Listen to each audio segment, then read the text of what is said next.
Hello and welcome to another episode of What's Going On. So the client is roasted by a former friend of Princess Diana, and you can see him there. His name is Richard K. And this is what I love when people like this guy that were actually there, all right, and actually lived through the times 25 plus years ago when Diana was alive. Because essentially, what the client does with all of this media talk, he tries to make it seem as if Diana was some kind of victim. Okay, now what happened to her was sad. We can all agree on that, right?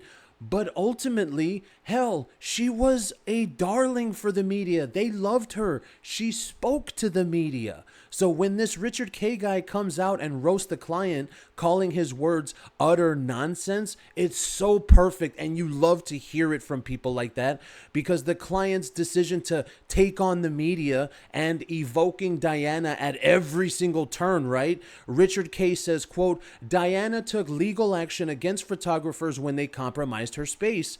Again, no one has any issue with that, but this idea that she didn't have relationships with the media who were writing about her is pure and utter nonsense. And literally, if you look at it in that way, Harry is the exact same thing. Okay, he wants to portray this image where he's the victim of the media, where, oh, the evil British media, yes, Page Six, People Magazine, New York Post, those are British media, The evil media is attacking Harry, and he's just a victim. No, dude, we know, Harry, we know that you talk directly to these friggin' publications. Sky News, Marie Claire, they've been so stupid to admit that they are direct sources from Harry and Meghan.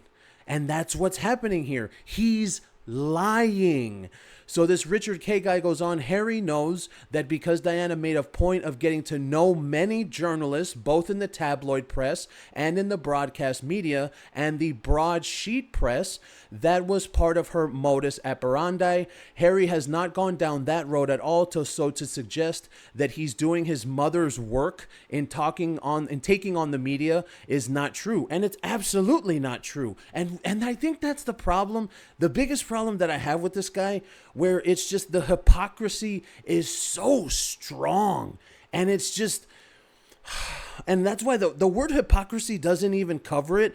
The words full of shit, that's truly the one that covers it. Hypocrisy is kind of a nice way to say it. It's like, no, this guy truly is full of shit.